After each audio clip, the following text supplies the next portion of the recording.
他让对主本的前面来生命上的走线。拜拜，拜拜，拜拜。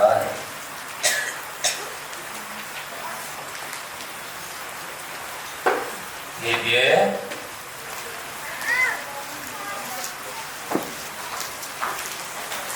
别我了啥？看几十头，百十头。别看几十头，百十头了，那个。那路，抽的给那个土最也进入看。这边的长路他多讲话，讲话那路一不完了，也提到有些，老皮的人都有下家里。နောက်ဖြစ်တဲ့တော့မြို့ကိုရှာကြတယ်။ရပြီပါမယ်။ရှင်မလေးခန္ဒီရှိတိုင်းငယ်စေတည်းရှင်မလေးဒီဝန်ကြောင့်ခန္ဒီရှိတိုင်းငယ်စေ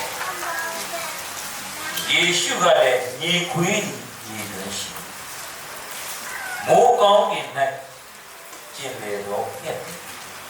နားနေရရဲ့ရှိလူသားမူကခေါင်းချရမြမရှိဘူးမိတ်တော်တယ်လူသားမူကခေါင်းချရမြမရှိဘူးမိတ်တော်တယ်ဟုတ်ကဲ့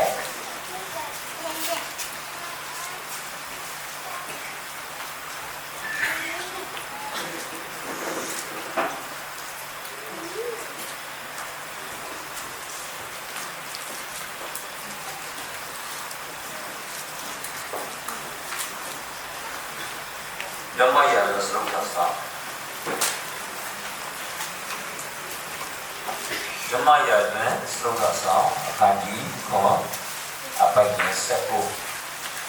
ဓမ္မရာဇစရုပ်သာအခန်းကြီး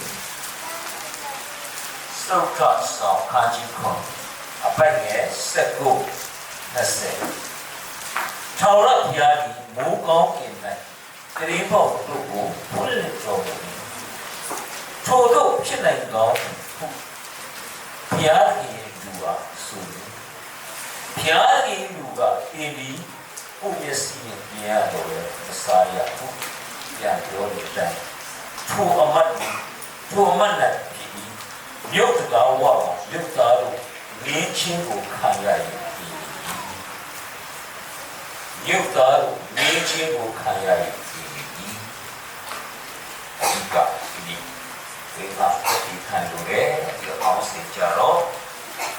တပ်ရင်းစားဆိုတာကိုဒီကတော့လည်းပြောအောင်ခံတော့ပါဖြစ်တယ်ဖတ်ကြားတော့ဘုရားတော်ကောင်းကြီးပြီးဘုရားရှင်နာမှာပဲပုံကြည့်ပါစေအာမင်ကျွန်တော်ဒီတတိကဒီနေ့ခက်ပြီယေရှုခရစ်ကိုဒီချောခြင်းကိုဟောတာတော့ယေရှုခရစ်ကိုဒီချောခြင်းဆိုရအဲ့ဒါကျွန်တော်အမတန်ဒီတဲ့တရားဖြစ်တယ်ကျွန်တော်မြင်တယ်နော်ယေရှုခရစ်မိမိကတည်းကပတ်ရှိအဖြစ်တိကျတော့ရှိငရေကနေတော့ရောက်စီတော့တကယ်ကတည်းကပတ်ရှိဖြစ်ဖယားရဲ့မြတ်တော်တဲ့ကနေလွတ်ရောက်စီတော့ကတည်းကပတ်ရှိဖြစ်ကျွန်တော်တိကျတာပုံများနေတယ်ပြီးသွားမလားဆိုပြီးကဲတင်ပိုင်ရှင်ကိုယ်တိုင်ကျွန်တော်တို့အထဲမှာအသက်တကယ်နေနဲ့အသက်ရှင်နေရဒီချမ်းပေါ်လို့ပါတယ်ဟာလေလုယာအာမင်ကဲတင်ရှင်လို့ပြောနေမဟုတ်ပဲကဲတင်ရှင်ကိုယ်တိုင်ကျွန်တော်အထဲမှာအသက်တကယ်နေနဲ့အသက်ရှင်ကြောင်းကောင်းဒီချမ်းတော်သူနေတတ်တာဒီလိုရှိတော့ဖြစ်တယ်နော်အဲ့တော့ပြီးသွားတာသူရဲ့နိုင်ငံတော်သူရဲ့ခန္ဓာကိုယ်အဲ့ဒီနိုင်ငံတော်မှာကြောက်ခတ်တော်ကိုယ်တိုင်ဟာဘယ်လိုကောင်းနေကြကြောက်အသက်တခင်နေလည်းမဟုတ်တော့ကျန်နေပါရှိမဟုတ်တော့အောက်ဆောတော့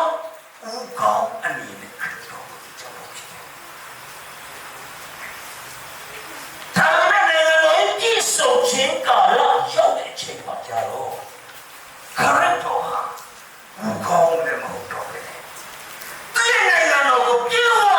င်ရှားတဲ့အရာမှာကြတော့သူဟာတကယ်ရှင်ဘီရင်ဖြစ်တော်ပါလေဟာလေလုယာရှင်ဘီရင်ဖြစ်တယ်အောင်မြင်သူတွေကခတ်တော်တယ်ပုတ်ဆိုးရတော့ဘုရားပြီးတော့ဒါကြောင့်ခတ်တော်ကိုကျွန်တော်ချမ်းချင်းအရာဟာတတိယတဲ့တပုံစံတဲ့နဲ့ခရိယာဖြစ်ခါစားတော့ကခရစ်တော်ဟာရေးပြီးကြတယ်လူမျိုးစီလို့ရှင်တခင်လို့တိကျွမ်းတဲ့အရာမှာဆုံးမတတ်တော့ဘယ်နဲ့ဒီနေ့ခရစ်တော်တိကျွမ်းခြင်းအရာတိုးပွားဖို့တနေ့ပြီးတဲ့ကြောတိကျွမ်းခြင်းအရာဘယ်တိုင်းတာကျွန်တော်တိုးပွားတယ်ဆိုတာဟိုတတ်တာမှလည်းပြန်ဆက်စလို့ရတယ်အရင်ဆိုတော့ခြင်းတယ်ဒီနေ့ပါလေခရစ်တော်ဟာကယ်တင်ရှင်တဲ့မဟုတ်ပဲတောက်ပြအစားလည်းဖြစ်တယ်ဆိုတာကိုကျွန်တော်ပြောချင်တယ်ကဲကျမ်းစာကိုကျွန်တော်ကြည့်တဲ့ချိန်မှာရှင်မတဲ့ခေဝချမ်းကိုကျွန်တော်သိလာကြည့်တဲ့ချိန်မှာ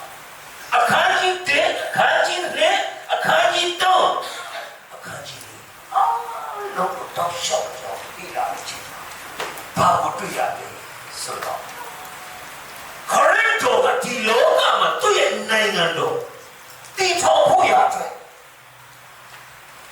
စာရင်းထဲမှာကြာရောက်သွားတယ်အဲ့ဒီနိုင်ငံတော်နဲ့အခွင့်အာဏာကိုပြန်လဲရယူဖို့ရတယ်ဒီလောကကိုကြွလာတဲ့ချိန်တရားပြီးပြောမယ်ဆိုတော့နိုင်ငံတော်ဒီကမ္ဘာမှာတည်ထောင်ဖို့နိုင်ငံတော်မျိုးစစ်အနေနဲ့ဒီလောကကိုကြွလာတဲ့ချိန်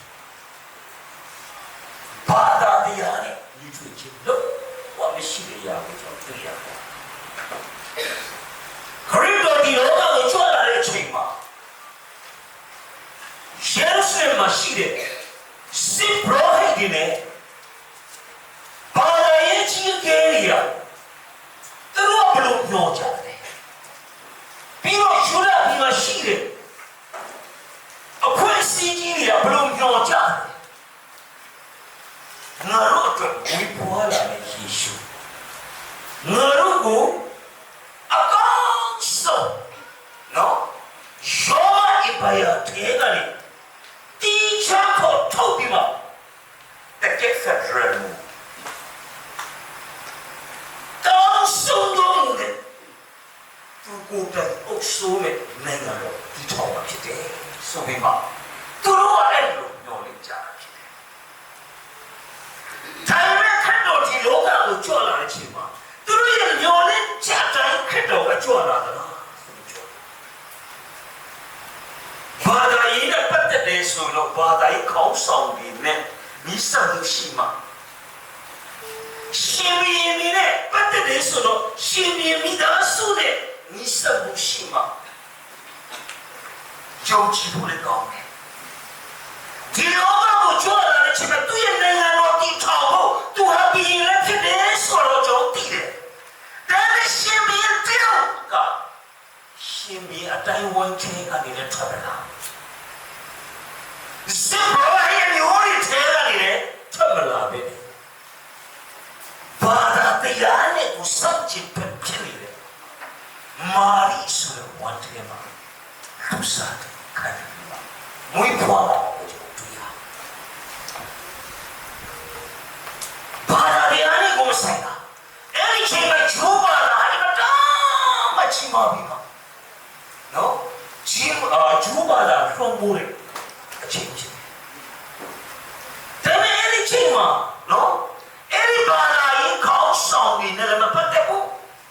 အဲ့ဒီဘာသာရေးနဲ့လည်းမပတ်သက်ဘူး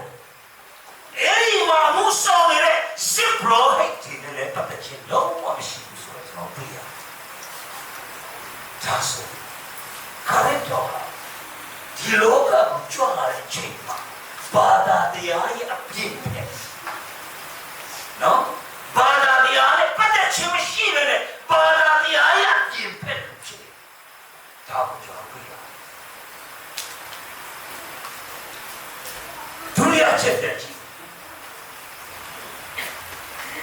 ခရစ်တော်ဒီလောကမှာမွေးလာတဲ့ချိန်ခရစ်တော်ကိုတွေ့တော်သူနော်ခရစ်တော်ကိုယေဦးဆောင်မြင်တော်သူတွေကဘယ်လိုမျိုးလူတွေဘာသာရေးခေါင်းဆောင်တွေများစွာရှိတယ်နော်ပြီးတော့ရှင်ဘီအတိုင်းဝိုင်းတွေ မြောက်များစွာရှိရဲ့ကျမ်းစာရဲ့အကြောင်းကြီးပဲဆိုတကယ်ခရိယာလည်းမဟုတ်မာကုပညာရှိပြီးတော့ဘယ်မှာပြန်ကြည့်မယ်ဆိုတော့တိုးထိန်တနည်းလို့ကိစ္စဘဝနဲ့ကြီးမြဲလာတဲ့တိုးထိန်နေရှိမှာကောင်းကင်သမကစကားပြောလာတယ်ကျွန်တော်တို့ထင်မိတယ်တကယ်လောကလူသားတွေကိုကယ်တင်လို့တကယ်ဆိုတာကဘာသာရေးနဲ့ဆိုင်လို့နဲ့လို့ကျွန်တော်မြင်တယ်သူရဲ့နိုင်ငံတော်ကိုဒီထောင်တဲ့ချိန်မှာအုပ်စိုးမဲ့ဘုရင်ဖြစ်တဲ့အတွက်ကြောင့်နိုင်ငံရေးနဲ့ဆိုင်တယ်ဒါပေမဲ့ပြောမယ်ဆိုခရစ်တော်ဟာနော်ဘာသာရေးအကြီးကြီးတွေနဲ့ရှင်မြင်တဲ့ပတ်သက်နေရာမှာကြတော့နိုင်ငံရေးနဲ့ပတ်သက်တဲ့အကြီးကြီးတွေအောင်ကျိုးစုတင်တယ်လို့ကျွန်တော်ဒါပေမဲ့မျိုးစစ်ကြတဲ့နေရာကဘာသာတရားရဲ့အပြင်ဖက်မှာဖြစ်နော်သူမျိုးလေးနေတာကဘယ်ရမိသားစုကြီးထိုင်နေရမှာလဲဘာသာရေးကြီးကြီးတွေထိုင်နေရမှာလဲဂျူဒာယေရှုဒါပေမဲ့ခရစ်တော်ကြောင့်ယေရုရှလင်မှာဟုတ်ပဲလေရုပ်ပြင်နော်အခုပါလက်စတိုင်းလို့ဆိုလို့ဘယ်လိုမျိုးအဲ့ဒီမှာဝင်ဖွာပြီးမှဘယ်မှာချင်းပြလာလဲနာဇရက်မြို့မှာချင်းပြလာတာအခုတော့တွေ့တဲ့လူတွေရတယ်ပဲလူမျိုးလူတွေလေမာကုပညာရှိပြီးတော့တနေ့လုံးပြီးတနေ့စားနေရတယ်တိုးထိန်ပြရအဲ့ဒီခရစ်တော်တော်မှာပြရဒါဆိုခရစ်တော်ဟာဘာသာတရားကိုင်းဆိုင်တဲ့အဲ့ဒီချိန်ကလူတွေဘာသာရေးခေါင်းဆောင်တွေနဲ့ပတ်သက်မှုတော့မရှိခဲ့တော့ဘာကြောင့်လဲအဲ့ဒါကျွန်တော်စဉ်းစားနံပါတ်2ရှင်မတဲ့ခါကြီး3ကိုကျွန်တော်လေ့လာမယ်ဆိုကောင်းကင်နိုင်ငံတည်လူနေပြီကောင်းကင်နိုင်ငံတည်လူနောင်တရကြအယေဥဆိုကြွေးကြော်ခဲ့တဲ့လူကဘာလို့လဲဘာတစ္ဆာစယောဟန်ကဘယ်မှာချင်းပြလာယောဟန်ရဲ့ဖေစာသူဟာစစ်ဘရိုဟိတ်တေယောဟန်လည်းကြီးလာတော့စစ်ဘရိုဟိတ်ပြမှာပြည်လာဘာချင်လို့သူ့ဖေစစ်ဘရိုဟိတ်နဲ့စစ်တဲ့မျိုးလေးဒါပေမဲ့စစ်ဘရိုဟိတ်ဖယားရဲ့စီခံနဲ့ဖယားရဲ့လူတော်တိုင်းစီခံခဲ့တဲ့တကယ် prophet ပါနော်သူ့ဖေစာရဲ့လူကိုဘိမန်တော်ထဲမှာဝင်ပြီးမှဘာလို့သူတို့ကျွေးကြော်ခဲ့တယ်ပညာတရားကိုလူများကိုသိနေပြီးမှပညာတရားကိုဟောကြားတာခဲ့တာဒါပေမဲ့အဲ့ဒီဇဖေရဲ့တာချစ်တဲ့ယောဟန်ကြောင့်နော်တော်တယ်လူရီမတမ်းမချွန်ရှာတဲ့ကလအုပ်ရဲ့တရေကိုဝတ်ပြီးမှနောက်တိုင်းရချတော့ကောင်းကင်နိုင်ငံတည်ပြီးဆိုနိုင်ငံတော်တရားကျူးကျော်တယ်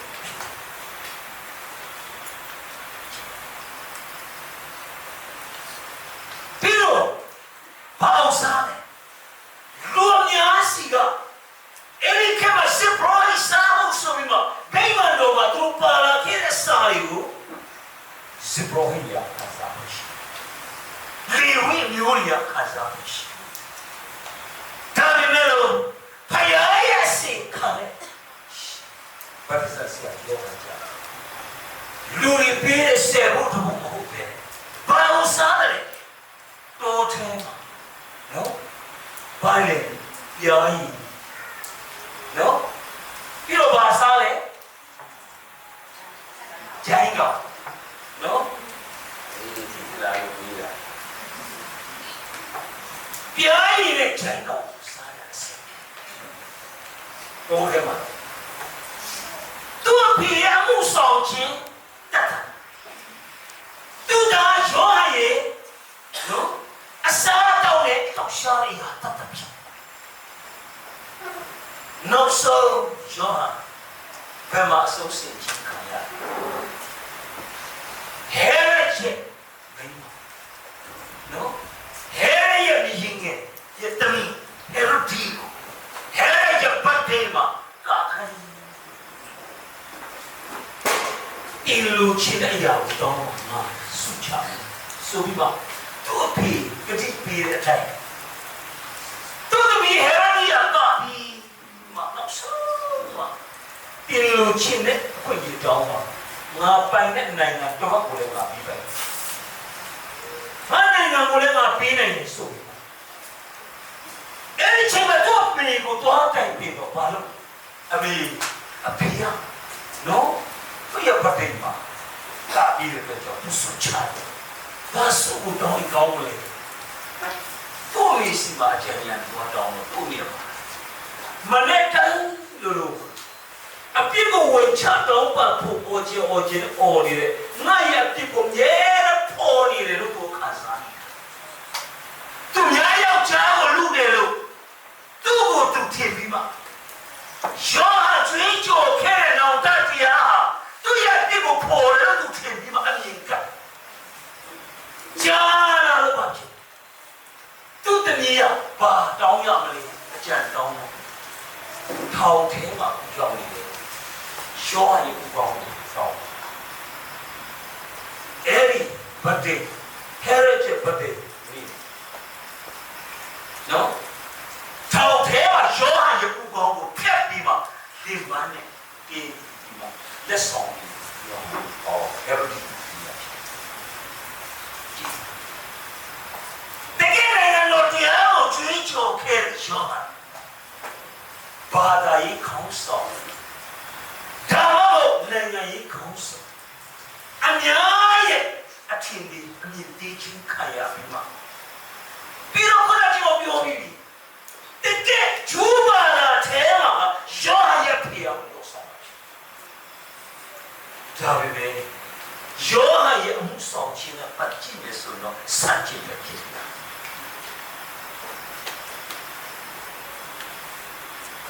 Shima Kaji, Yachi. Any Shima Kaji was searching or Lila Mesuno, Pajo, which will be the Cabalo, don't look. The Cabalo, go, Chicho.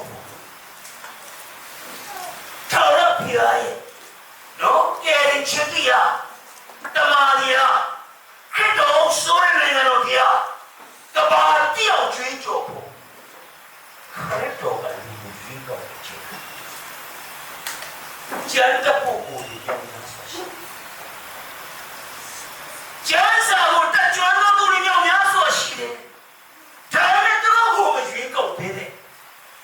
But the eye appeared pet and Luigi. Better can be sure there be my drink of the drink. That's okay, no. Belling your way a salima. Shimade Akaji, Shipani the same. Never job. No, you query Pelebashi, you wish. Heavy Pelego Kuna, touch Luda Muga, how Chazia. Correct, how won't you? Do good, who won't check it to her. Go charming your paradiam. Go chapo. Go shall you. Do you come up with it? Hallelujah. Kanabu Shiri. Go charming your. The children were taken. Kedo go chapu ya dread. God is a mother selling your phone to the same eye long as we just out here. No, yet the other she there. You create you don't see there. Luda Muga Kong Chazana, we are machine.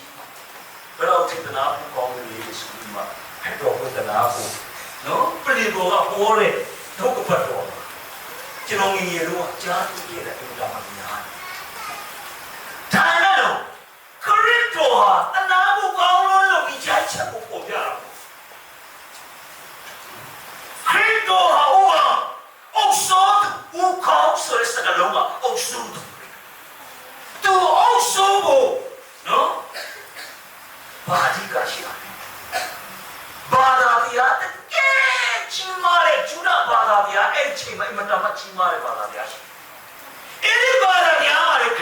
ကောင်းချလို့ရခရစ်တော်ကိုယ်တိုင်ပူကောင်းချအလိုအဆုံးတော့ရမှာသူရဲ့ခန္ဓာကိုယ်ပဲဖြစ်တယ်အဲဒီခန္ဓာကိုယ်ပဲချိန်မှရတယ်ခရစ်တော်ဒီချင်းကိုအောင်မြင်ပြီးမှပယ်ဒီကောက်တိနေမှာနော်အဲဒီယုံကြည်တဲ့ခရစ်တော်ထားမြောက်ချတာအဖြစ်မွေးဖွားခြင်းခံရတဲ့ယုံကြည်သူတွေကိုတဆုတစီနဲ့ပေါင်းစည်းပြီးမှသူရဲ့ခန္ဓာကိုရယူမှာအဲဒီခန္ဓာကိုယ်မှာပဲတော်တော်ကောင်းဖြစ်လာတာဖြစ်တယ်ဟာလေလုယာဒါဆိုကိုကောင်းချရမှာလေဘယ်ကိုတည်နေသူရဲ့ဒီတော့သူရဲ့နိုင်ငံတော်သူရဲ့ခန္ဓာကိုယ်ကိုအရာယူတဲ့နေတာတော်တော်ကောင်းချတယ်ဒီနေ့ရောက်ရှိလာတဲ့ညီအရောက်စီတဲ့အတ္တပြန်လဲစစီကိုတစ်ချက်လေးခရစ်တော်ဟာခုနရှိမှတဲ့နှစ်တော့လေအားလုံးကိုကျွန်တော်ဖတ်တဲ့ချိန်မှာတပ်ပြည့်ရဲ့အစာဖြစ်ဘာသာတရားရဲ့အပြင်ဖက်လူဖြစ်နေနော်အပြင်လူဖြစ်နေတယ်တပည့်ပြောမယ်ဆိုတော့အပေခမောပြည်လက်မြင်ရှိရောက်တဲ့ချိန်မှာရှေးရောအခါကြီး18အပတ်ငယ်36ကိုကျွန်တော်ဖတ်ကြည့်တယ်ကိုရောဟာတကယ်ရှင်ပြီးဟုတ်မှန်လားပြည်လက်မြင်ကြည့်တယ်အော်ဘီရင်ပြောတဲ့အတိုင်းပဲကျွန်တော်တကယ်ရှင်ပြီးပါဒါဆိုရှင်ပြီးဆိုသူ့နိုင်ငံရှိတယ်ဆိုတိချပြီအေးငါမနိုင်ငံရှိပြီငါမရှိတဲ့နိုင်ငံဟာဒီလောကနဲ့ဆက်ဆံမှုရှိငါရဲ့နိုင်ငံလောကနဲ့ဆက်ဆံမှုသာရှိခဲ့ရင်တော့ဘာလဲအခုဒီတစ်ထဲမှာအဖန်ခံပြီးမှအတိခံစရာကြောင်းမရှိငါရဲ့တက်တယ်ကောင်းပြီမရှိအဲ့တက်တယ်ကဒီလိုလက်ထဲမရောက်အောင်ငါ့ကိုကင်ဖို့ပြောချင်အဲ့ကြောင့်ခရစ်တော်ကိုယ်တိုင်ကဘာပြောလဲဘီရင်ဖြစ်ကြောင်းလည်းဝန်ခံတယ်သူ့မနိုင်ငံတော်ရှိကြောင်းလည်းသူဝန်ခံဒါဆိုလောကကိုကြွလာတဲ့အချိန်မှာမျိုးစစ်ဖြစ်တဲ့အရာတော်မှာဘာသာတရားရဲ့ပြင်ဖက်စာဖြစ်နေပြီဆိုအခုအပင်လည်းပေါလာနိုင်ငံတော်ဒီလာ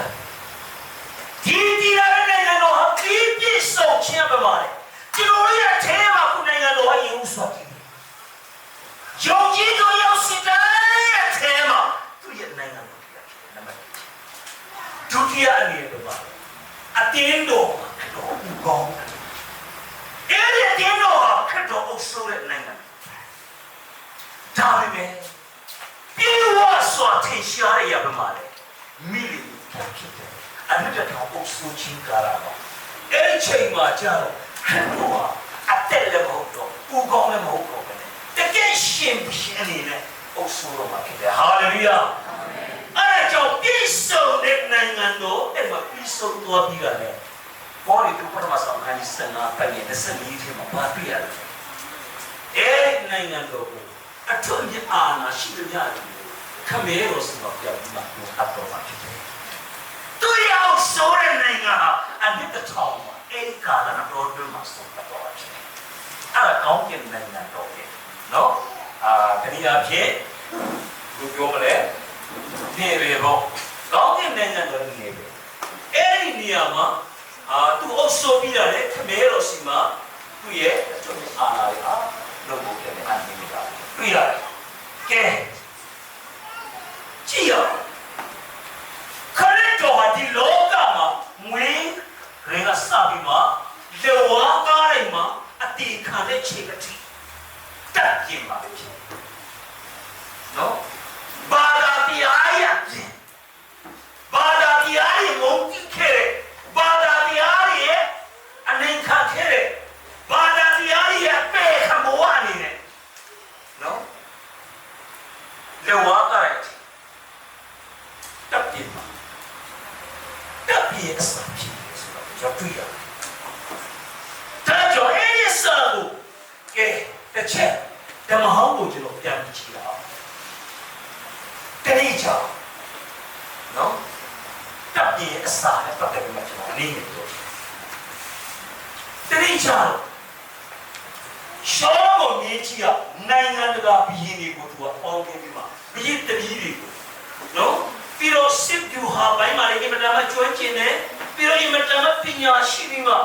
နော်တကယ်ရှောင်းကိုမြင်ကြည့်လို့သူကြောက်ပြီးမှနိုင်ငံတကာဘီရင်တွေကရှောင်းကိုမြင်ကြည့်စစ်မကြေညာခင်မှာသူတပီးကိုတော့မသူပြီးစားတယ်နော်သူတပီးကိုအဲ့တော့ပြီးစားချင်းကြတဲ့ဘီရင်တကာကြီးအဲ့ဒီဘီရင်တွေကသူတပီးကိုပြီးစားရင်နောက်တော့ဘာဖြစ်သွားလဲတိုင်းတစ်ပါးရဲ့ကိုယ်ွယ်သူတို့ရဲ့စစ်ပူဇော်ခြင်းတွေအင်္ဂလိပ်နိုင်ငံထဲဝင်လာပြီးမှ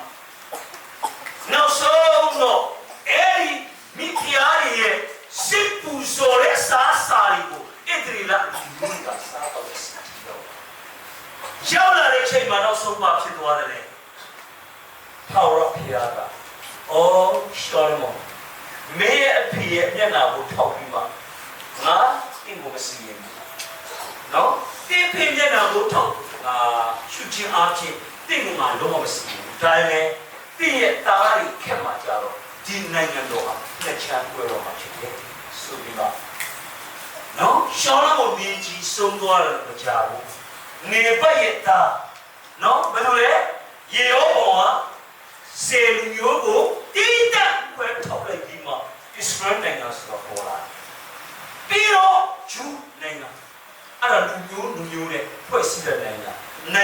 နှစ်ချမ်းကွဲသွားပြီးမှဒီဖက်နိုင်ငံကိုရောပေါင်းအုပ်စုပြီးမှတစ်ဖက်နိုင်ငံကိုရေရောပေါင်းနေပတ်ရဲ့သားရေရောပေါင်းအုပ်စုတဲ့နိုင်ငံဒီဖက်ဣသရေလနိုင်ငံမြို့တော်နေတဲ့ဘာလို့သုံးပြုလဲရှမာရိဂျူဒာမြို့ရဲ့မြို့တော်ယေရုရှလင်အဲ့လိုနဲ့ဣသရေလလက်ချမ်းပေါ်လာတွေ့ရကဲကဆိုတော့အခုနဂျူဒာဒီမဟုတ်တော့ဘဲနဲ့ဣသရေလအုပ်စုရဲ့မြို့တော်ရှမာရိမြို့ဟာတလိကြောင့်ရှူရီစတာရီဝိုင်းခံရမှာနော်ရှူရီစတာရီလုံးတမဟောင်းခင်မှာတော့အုတ်တိုင်းနေနဲ့လုံးကာပြီးမှအမတမလုံချုံစွာနော်ကာထားတဲ့တိုင်းပြည်ရှူရီစတာရီဝိုင်းထားတော့သူ့မှာအပြည့်ထွက်နေတာရှိနော်အခုတည်းမှာကြားရတဲ့အရာနော်အခုဒီဘက်မှာအီရန်ပိတ်ထားတယ်တစ်ဖက်မှာပြန်မဣသရေလဒီကနာပိတ်ထားရောထပ်ပေါက်ဖို့ရှိလို့စစ်နော်ပြန်နေကြပြောချင်တာကအဲ့မှာသူရဲ့ထပ်ပေါက်ရှိနေအားတော့ဆီးရီးယားလူတွေအားလုံးထိတ်ချုံတယ်ဘုရားအဲ့ကျဘယ်လောက်ထိဒုက္ခရောက်ကြလဲဆိုတော့အခုကျွန်တော်တို့မြန်မာပြည်မှာနော်စစ်ပြေးတွေဆိုတာဒုက္ခရှမာရိနော်ပြီးမှတကယ်ဒုက္ခရောက်ကြဘယ်စစ်တီရောက်ကြလဲသူတို့စားစရာမရှိတော့ဘူးအပြေမှာသွားဝယ်ဖို့လေဖတ်လို့မရပြန်အတွင်းမှာဆိုလည်းပဲနော်သူတို့ချမ်းသာတယ်လို့လောက်ပါပဲစားစရာရှိနောက်ဆုံးတော့နော်အခြေခံလူသားစားမပြောနဲ့လေလက်ကန်းစားတွေအစ်စ်တီစားစရာလို့ပြက်လက်သွားပြီဖြစ်တဲ့အတွက်ကြောင့်နောက်ဆုံးပါတယ်ခုရဲ့ချီစားရတဲ့စိတ်သူတို့အရင်တော့မြင်းကိုတက်ခဲ့ကောင်းဒီကိုပြန်ယူပြီးမှအဲ့ဒီကောင်းကိုပြုတ်ပြီးမှပြန်စားရတဲ့စိတ်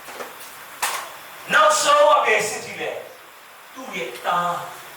သူ့ရဲ့အထဲကလည်းသွေးသားကနေငွေဖွာလာတဲ့ကလေးကြီးစားရတဲ့စိတ်ကြီးတဲ့တော့ဒီနေ့အောက်တာစားရမနေ့ကဒီအသားကိုစားရဆိုမှသူရဲ့ကလေးတွေကိုအထင်ကျစီတပ်ပြီးပါစားရစေနော်ဒုက္ခတွေဆိုပြီးအဲ့လိုဒုက္ခကြောင့်ရောနော်ဆီးရီးယားဝိုင်းချင်းခံရပြီးမှစမာရိမြို့တွင်းရဲ့တကယ်ဒုက္ခတွေဘဝကိုကျွန်တော်ဖတ်ကြည့်နေချင်နော်နေအဲ့ဒီချိန်မှာသူတို့အစာပြက်လက်နေ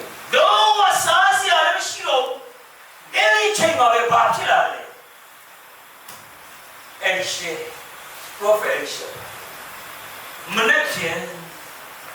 ဒီအချိန်ရောက်တဲ့အချိန်မှာနော်မောင်ရဲ့တဲ့အိတ်ကိုဘယ်လိုလဲတစ်ချက်နဲ့ဝယ်ရမယ်စင်ရှိတာမူရောဆန်လည်းပဲနော်တကယ်စီပပိုလီနဲ့အခုချိန်မှာပိတ်ဆို့ချင်းခါပြီးမှရင်နာတကားလန်ကိုနော်ရင်နာတလီတာကိုအခု1500လောက်နဲ့ရမယ်လို့ပြောဒီဘသူယုံမလဲနော်အခုချိန်မှာတောင်းကြနေတယ်ဘောဒီချောင်းမတူပြီးခဲ့စင်လာကြရင်မှာဘုံဝါနဲ့လက်စီတဘုံကိုတုံးတယ်အရင်တော့ကျွန်တော်ဟုတ်နော်3000ဖွဲနဲ့ဝေတယ်ဒီနေ့မှာတော့မှအစမှာ9000တသိန်းအများဆုံးတသိန်း1000ပဲရှိတယ်ဒါနဲ့မနေ့ကကျွန်တော်စင်လာကြမှာ3သိန်းတဘုံကိုအဲ့ဒီတဘုံကိုကွာတသိန်းပဲလို့သွားပြောချင်သူယုံမလဲနော်အဲ့ဒါယုံရင်နည်းနည်းယုံမှုပါဒီမှာချစ်စရှိမရင်းရောအခက်ကြစီသူရဲ့ကလေးကိုစားရတဲ့ထဲအရင်တော့တက်ခဲ့တဲ့မြေမီလာတဲ့ခေါင်းလေးကိုပြန်ပြုတ်စားရတဲ့ထဲအဲ့ဒီစိတ်ကိုသူပြန်ရောက်သွားတယ်အဲ့ဒီချိန်မှာနော်မူရောဆိုင်တဲ့ကူတဲ့ချက်လေးနဲ့ပြန်ဝယ်ရောင်းရတဲ့စိတ်အဲ့ဒါကို prophet ကပြောလာတဲ့ချိန်မှာပါလိုက်တယ်ဘုချင်းရဲ့တဲ့ယုံတော်ဖြစ်တယ်နော်အမတ်တရားကိုပါပြောတယ်ဘယ်လိုမှဖြစ်ဘူးကောင်းကင်ပြင်ပေါ်ဖွင့်တော့မှဖြစ်တယ်ပါဖယားရဲ့စကားကိုသူလုံးဝမယုံတဲ့အတွက်ကြောင့်ဘာပြောလဲအေးမနေ့ချက်ပြင်တွားပြီးမှမြင်တော့မြင်ရလိမ့်မယ်မြင်ပေမဲ့လည်းပြင်စားရမှာမဟုတ်ဘူးပြောချင်တာကအေးမြင်တဲ့ရပါတယ်အဲ့ဒါကျွန်တော်ကြည့်နော်ရှာရီညောင်းပြင်မှာရှိနေတဲ့ဘေးဆန်လေရှူရီစတာရီယာညောင်းညောင်းဆိုတော့အစားစားဘူးတော့အဲ့ထောက်ထားတဲ့စားစားနော်သူတို့စီလက်တိုက်နေဟုတ်တနည်းပြစားတော့ပဲလေသူစူဆောင်းနေဟုတ်အဲ့လိုစူဆောင်းထားတဲ့အစားစားနေရမို့တနည်းကြတော့ရှမရီရုပ်ထုံးမှာအမတန်မှခေါင်းပါတဲ့စိတ်ကြောက်သွားတဲ့ချိန်မှာဘလို့မှလွတ်ရလမ်းကိုမမြင်တော့တဲ့နူနာတဲ့ဒီရောက်နော်အနူနာပါစောနာအငိမ့်ပြီနော်နူနာတဲ့ဒီရောက်လို့ပြောတယ်ညုတ်ပြင်းချီရောက်အပေခံတော့လူနေရောတော့မနေရောက်နော်စစ်ပရိုအိုင်ဒီယာသူရငါကိုစစ်ဆေးပြီးပြီဆိုတော့ဒီယောဂအနုနာပဲဆိုတော့ညုတ်ပြကိုနိုင်လူရှာမဝင်တော့တဲ့ဘဝကိုရောက်တယ်အစစ်တီဖြစ်ကြတယ်အဲ့ဒီချက်မှာသူတို့ဟိုးမြို့နော်အုတ်တိုင်းနာလေးမှာဝေးပြီးမှမြို့တွင်းလို့ရဲ့မြို့ကြီးဆိုရတူတွေဘလို့မတူလမ်းကြောင်းအမြင်တော့တယ်နောက်ဆုံးမှာပါတော့ငါတို့ကမြုပ်သွင်းမှသွားမယ်ဆိုရင်လည်းသူတို့တော့စားစရာမရှိတော့မြေယိုးတွေမြေဦးကောင်းတွေလောင်းကောင်းတွေပြန်ပြီးမှစားရတဲ့စိတ်ရောက်သွားပြီသူရဲ့ကလေးတွေကိုထဲချတပ်ပြီးမှစားရတဲ့စိတ်ကိုရောက်သွားပြီသူတို့တော့စားစရာမရှိတဲ့ဟာကိုငါတို့မျိုးထဲဝင်လည်းပါသူပြီးမှလေမဖြစ်ဘူးတားရန်သူpeopleသူတို့တက်ချင်တက်ဖို့မတက်ရင်တော့သူတို့စားတဲ့စားဘူးလေငါတို့စားဖို့ပြီးမှာအားကြောင့်ညုတ်ထဲဝင်လာတဲ့ရန်သူရှိတဲ့ဘက်ကိုပို့လိုက်ရအောင်ဆိုပြီးမှအဲ့ဒီညုံနာဆွဲလူတေးရောက်အပြင်မြောက်ပြင်တက်ပြင်ကိုပြေးသွားတယ်သူတို့ပြေးသွားတဲ့တန်ကြီးကဘလို့ချားလဲအိုးဆူရစတာရီဘလို့ချားလဲသူတို့နော်အနူနာဆွဲတဲ့လူ၄ယောက်ရဲ့ပြေးတန်ဟိုဘက်မှာရှူရီစတာရီရဲ့ကြားမှာသူတို့ကြားတဲ့တန်မှာဖျားမှုပြုလာဘလို့ပြုလဲ စစ်ကူကိုတောင်းပြီးပါဘုန်းကြီးတောင်းပြီးပါစစ်သားမြောက်များစွာနော်စစ်သားမြောက်များစွာအခုတူဘီယင်းနေစမှာစစ်ကူကြီးကိုသူတောင်းပြီးမှစစ်သားမြောက်များစွာနဲ့ငါတို့ကိုတိုက်ထုတ်ဖို့လူလာကြပြီဆိုတာကလည်းသူကြားတယ်မြောက်များစွာကျွန်တော်စဉ်းစားမိတယ်များဒီနေရာကိုပြောတယ်မူနာဆဲလူလေးယောက်ရဲ့ပြေးတဲ့တန်ကနော်ကျွန်တော်တို့ပြေးတော့တပ်လို့တန်ကြီးတယ်သူကပူပဲနေတာနော်ကျွန်တော်ဒီစီမပြေအောင်ပြီးတယ်မဟုတ်လားအဲ့တော့ဘယ်လိုလုပ်လို့နော်စစ်ကူမြောင်များဆိုရဲငါတို့ကိုတိုက်ဖို့ပြင်လာကြပြီဆိုတာကူမြောင်များဆိုရင်ရှောက်ရှားတယ်လို့ကြားတယ်အဲ့ဒီဟိုသူယူလာတယ်လူနာဆဲလူတွေမဟုတ်ဘူးဖယားရမှုပြုချင်တယ်ဖြစ်တယ်ဟာလေလုယာသူတို့ရဲ့ကြားသူတို့ဟောက်ရှာသူတို့ချောက်ချာသူတို့ကြောက်အောင်ကြားလာမှုပြုတော့သူကထောက်ရဖြစ်တာပဲဖြစ်တယ်ဟာလေလုယာဒီနေရာကိုပြောတယ်ကျွန်တော်တက်တာကျွန်တော်ပါမလဲ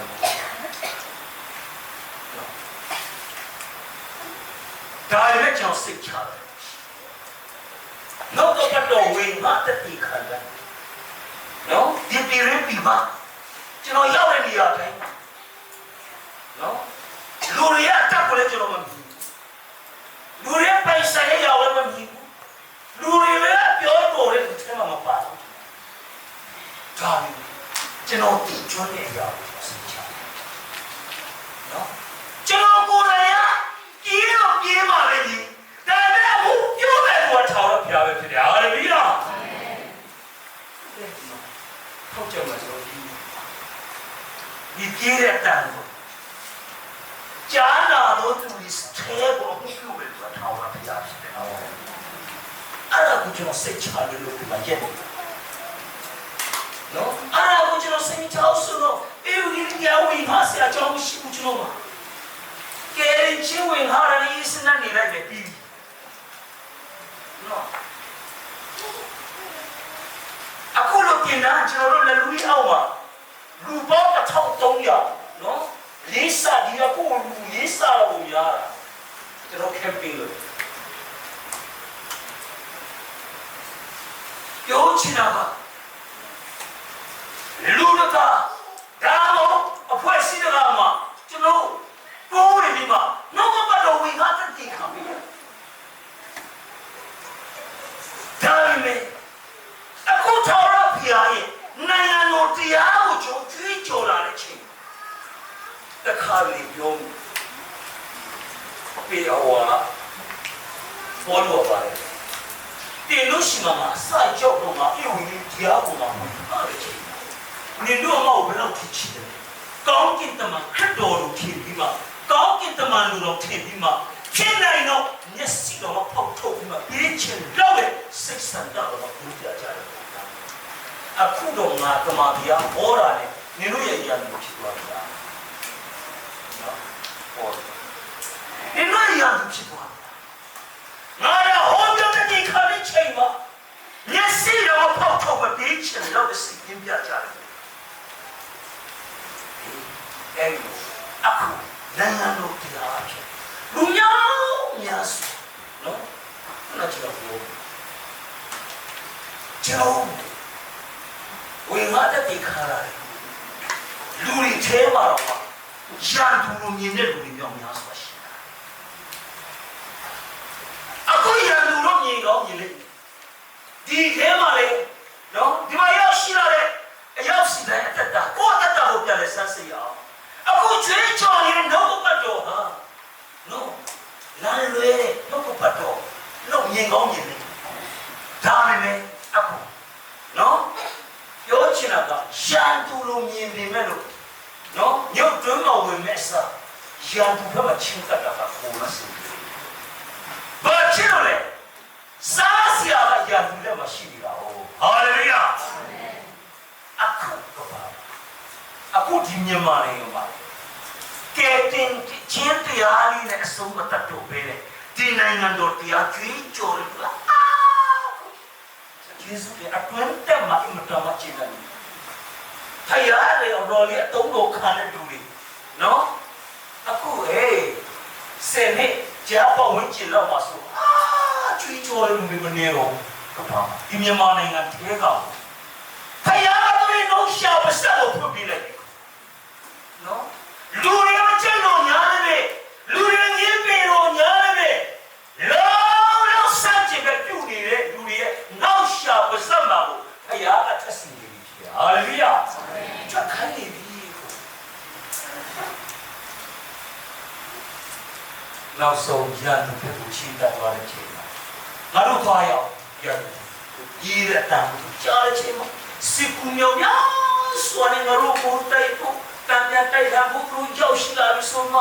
သူတို့ကြောက်ပြီးမှထပ်ပြေးကုန်သူတို့ဖက်ပြေးနေတဲ့ချိန်မှာသူတို့ရဲ့စာရဲပဲမှာလေအဲ့ဒီမြို့ကားဝါလာလေးမှာပဲညာဒီချမ်းထားတော့လူနာဆွေးတယ်ဒီကတော့ချစ်တယ်ရတယ်မရှိမလားဆိုတော့သူကြောက်စိတ်နဲ့မျိုးရှိမှာပေါ့လေကြည့်မရှိဘူးဟာကဲစားရုပ်ထဲမှာပါစားနေကြတယ်သူများကလေးကိုစားနေတဲ့ချိန်မှာလူနာရစပါးစားနေပြီးတော့မူရောစားနေကြပြီးတော့ရုပ်ထဲမှာရောပါစားကြတယ်ရုပ်ထဲမှာအဲ့ဒီချက်ပါစားကြတယ်သူများကလေးတွေမြင်းရဲ့လာရဲ့ဦးကောင်းနဲ့စားနေကြတယ်အဲ့ဒီချိန်မှာလူနာဆွဲနေလူတွေကမူရောစားတွေကိုစားနေကြပြီဟာလေလုယာဒီနေ့တချို့လူတွေကနော်တိုက်ခါနေတဲ့အချိန်မှာတချို့လူတွေကအခုပြည့်ညက်တရားလို့နော်ကယ်ရင်ချင်းတောင်မှနော်လူဖိတ်ကနေအာယူပြီးမှလူဖိတ်ကနေကျင့်ကြံပြုမှုပြီးမှကယ်ရင်ချင်းရောက်တော့ဝင်လာတဲ့ဒီခါနေတဲ့ချိန်မှာနော်တကယ်စားစရာတမားရမရှိပဲနဲ့တွေ့ရကြုံရရှောက်စားနေတဲ့ချိန်မှာဖယားအခုနိုင်ငံတော်ရဲ့နဲ့နေချင်းကိုပြောင်းပေါ်ပြနေဖြစ်တယ်ဟာလေလုယာအာမင်အဲ့ဒါဟုတ်တယ်ပုံစံနေတဲ့ချိန်မှာတစ်ဖက်မှာပြောင်းပေါ်ပြနေပြီတင်တို့ရဲ့စီတင်ရေတော့ကြောင့်မင်္ဂလာရှိတင်တို့နားရဲ့ကြားတော့ကြောင့်မင်္ဂလာရှိအခုတင်တို့ညီရဲ့ကြားနေရတဲ့ຢာတွေဟာရှေးက prophet တွေနဲ့ဖြောင်းမတော်သူရဲ့ယဉ်ချင်းအလိုရှိတော့လည်းမမြင်နိုင်ကြဘူးအခုကျွန်တော်မြင်ကြတော့ကြောင့်မင်္ဂလာရှိတယ်ဟာလေလုယာအာမင်ကျွန်တော်ပြောချင်တယ်ကျွန်တော်ဘာရင်အကျမ်းစာတမဟုတ်ခဲ့မှာ prophet မျိုးဆိုရှိတယ်နော်ပြီးတော့ဖြောင်းမတော့ဘယ်သူတွေလဲအာဗြဟံတို့လူနောရဲလူပေါ့ညောင်ဆိုဖြောင်းမတော့သူလည်းရှိတယ် prophet တွေလည်းရှိတယ်ဒါပေမဲ့သူတို့ကိုဖျားတာဘယ်စစ်ဖြစ်ရစီလဲအရေးအထူးတော်ကြီးဖြစ်ပြီးဒီလိုဆိုရတဲ့ကဲစင်မတော့ရဖို့အရေးတာဖြစ်တယ်စင်မတော့ဒီမောဖျားသူ့လူကိုရည်စီဖြစ်တယ်ဟာလေလုယာအာဗြဟံရဲ့ခါရန်ပီဆိုရတဲ့စင်မတော့နိုင်ငံတော်ကိုဖျားအခုမြင်တွေ့စီဖြစ်တယ်ဘောတော့တမဟောင်းကမှာအရေးနဲ့ဖျားဖွင့်ပြအရေးကိုပဲသူကြည့်လာခဲ့ဒါလည်းခုနောက်ဆုံးတန်ရှင်းသူတွေစီမှာဖယားအရေးကိုပြောတော့တယ်စစ်မှန်ချင်းကိုပူကြရတယ်ဖြစ်တယ်ဒီရာကိုကြွေးကြော်ပတ်တဲ့ခံကြတယ်ဆိုတာအဲ့ဒီမြုပ်ကြီးကနော်တပ်ကြီးအစာမူရောစာအမတန်မစားလို့ကောင်းတဲ့စာအဲ့ဒီစာကိုအရင်ဆုံးစားတော့သူရဘူးနာဆွဲတော့သူဒီနေ့လည်းပဲဖယားရဲ့အမြင်မှာစိတ်နှလုံးနှိမ့်ချတော့သူတွေမင်္ဂလာရှိစိတ်ညံ့တော့သူတွေမင်္ဂလာရှိကြတယ်နော်ကိုယ့်ရဲ့တက်တာမှာငါဘာမှမဟုတ်ကြောင်းငါဘာမှမဟုတ်ဘူးဆိုပြီးမှဖယားရဲ့ရှေ့မှာကိုယ့်ရဲ့ဖြစ်ချင်းကိုဝန်ခံရင်းနဲ့နော်နှိမ့်ချတော့သူရဲ့တက်တာမင်္ဂလာရှိတော့အခုလည်းပဲမြုပ်ပြင်အစာဖြစ်တဲ့လူမြုပ်ပြင်အစာဖြစ်တဲ့အစာကိုစားနိုင်တော့သူကမြုပ်သွင်းတယ်လို့မဟုတ်ပဲနော် ညုတ်ပြင်တကားနာမှာရှိနေတဲ့နူနာဆွဲတဲ့သူတွေရောက်တာစားယုံနေမကဘူးတဏီယာကနေတဏီယာကိုရွှေ့တော်သူတွေဒီလိုပဲဖြစ်တယ်ဟာလေလုယာအခုလည်းပဲဖျားရွှေ့နေတယ်နော်ဖျားကသူ့လူရာချက်ကိုရွှေ့နေရုပ်ပြစားတဏီယာထဲမှာပုံတင်ကြီးနဲ့ရှိဖို့မဟုတ်ဘူးတဏီယာနဲ့တဏီယာကိုသူတို့ပြောင်းရွှေ့ကြတယ်အဲ့လိုပြောင်းရွှေ့နေရင်းနဲ့မိုးရင်းခါကြတော့ပါလေသူတို့ထဲကတရားပါငါတို့ဒီလိုပဲစောင့်နေတယ်ဆိုရှင်ဘီရဲ့အမျက်တော်ငါတို့ပေါ်မှာကြည်လာတယ်ဒီတရင်ကောင်းပေါ်မြန်ဆုံးကြွေးကြော်ရအောင်ဆိုပြီးမှနော်အဲ့ဒီညုတ်ပြအစာကိုစားယုံတယ်မကဘူးတဏှာနဲ့တဏှာကိုရွှေ့ယုံတယ်မကဘူးဘာလဲညုတ်တွင်ကိုရင်ဥစွာအဲ့ဒီတရင်ကောင်းကိုကြွေးကြော်တော်မူတာလူနာဆွဲတော်မူတာလည်းဖြစ်တယ်ဟာလေလုယာဖခင်ရဲ့ရှေ့မှာလူနာဆွဲတော်မူငါဘာမှမဟုတ်ကြောင်းကိုတိကျွမ်းတိမြင်ပြီးမှဝန်ခံတော့တတ်တာအဖြစ်ရှောက်လန်းတော်သူရဲ့မင်္ဂလာရှိတော်မူတာနော်ကဲဒါပြီးကြည့်အောင်အဲ့ဒီညုတ်ပြင်းစာကိုသူတို့စားပြီးတာနဲ့သူကြွေးကြော်လိုက်အဲ့ဒီကြွေးကြော်တဲ့အတန်ကိုညုတ်တွင်းမှာကြားတဲ့ချိန်မှာမနေ့ကဖျားရဲ့လူကိုမြင်ခဲ့တဲ့နော်ဘိရှင်ရဲ့လက်ယုံတော့တမှုပေါ့တရားပြအမတ်ပေါ့အဲ့ဒီအမတ်ကပါတယ်တကယ်ကိုဟုတ်ရဲ့လားအဲ့တော့ကျန်စာတယ်မရှိဘူးဘွားတယ်ဆိုရလေလာဆိုပြီးချာတယ်မင်းရရင်းခဲ့ပြီကျန်စာမတော့မရှိငါလည်းပေါ့အဲ့ဒါလည်းမရှိညောပြေကိုသူပြေရောညောပြေကိုသူရောက်လာတယ်အဲ့ဒီတရားဝါမှာနော်အဲ့ဒီတရားဝါလာပြီးရောက်သွားတဲ့ချိန်မှာပဲရှူရီစစ်သားတွေထားခဲ့တဲ့တပ်ပြင်အစာတွေမြောက်များစွာကိုသူမြင်တဲ့ချိန်မှာအဲ့ဒီပြောလို့တော့ကျန်းစာလည်းမရှိဘူးတော့ဆိုတော့ဒီအော်ဒီကြီးနေနော်စားစရာနေရမဟုတ်ဘူးလေမရှူရီစစ်သားတွေထားခဲ့တဲ့စာတွေအဲ့ဒီစာတွေကိုသူတို့ကြည့်ချင်အောင်ချင်းနောက်ဆုံးတော့အစာဘူးစာနေတဲ့လူတွေကြတော့ငုတ်ပြီးမှပြေးနေမရှိဘူးလေအစာကိုပဲကြည့်လို့ပြေးကြတာမဟုတ်လားနော်အဲ့ချိန်မှာသူပြေးတဲ့လူတွေလည်းလိုပဲပြေးမယ်လို့ကျွန်တော်မြင်မိတယ်တော့အစာကိုကြည့်လို့နေမှာပေါ့သူတို့တရားလို့အဲ့ဒီနာဝမလဲနေတာကိုခြေတော့နဲ့သွားနေတာကိုသူတို့သိဖို့ပဲခြေတော့ရတယ်နော်အဲ့ဒီမှာမြင်ပြီးမှအဲ့မှာသူတို့ကခြေလွဲမှအဲ့ဒါလေးချာလေတော့တရားကတရားဝဲမှာကြိုပြီးမှသူ့ကိုနင်းချတက်နေပြီးမှနောက်ဆုံးတော့တည်တဲ့အထိသူ့ကိုတက်နေချမရိယတရားတော်ပါတော့မြင်တယ်မြင်ရတယ်လည်းဖြစ်တယ်တင်စားရမှာမဟုတ်ဘူးဒီတပတ်တာအတော်ဆုံးမှာတပ်ပြင်အစာဖြစ်တဲ့ခရစ်တော်ပြီးတော့ခရစ်တော်ရဲ့နိုင်ငံတော်တရားမှာမြင်တာမြင်ုံနဲ့မဖြစ်ဘဲနဲ့စားတော့သူဖြစ်ဖို့ဒီမှာမဖြစ်ဘူးစားတော့သူသားလေးမင်္ဂလာရှိတော်သူတယ်ဟာလေလုယာဒါကြောင့်ဒီနေ့ရောက်ရှိလာတဲ့ရောက်စီတိုင်းအသက်တာခရစ်တော်ကိုကြည့်နေရှင်လို့မသိနဲ့တပ်ပြင်အစာလည်းဖြစ်တယ်အဲ့တပ်ပြင်အစာကိုကျွန်တော်မြင်တော့သူဒါမဟုတ်ပဲနဲ့တကယ်လက်တွေ့တခြားလူတွေကြတော့အခုနစစ်ဘူကြတော့မြင်နေလေဒါလည်းစားဖို့ရတယ်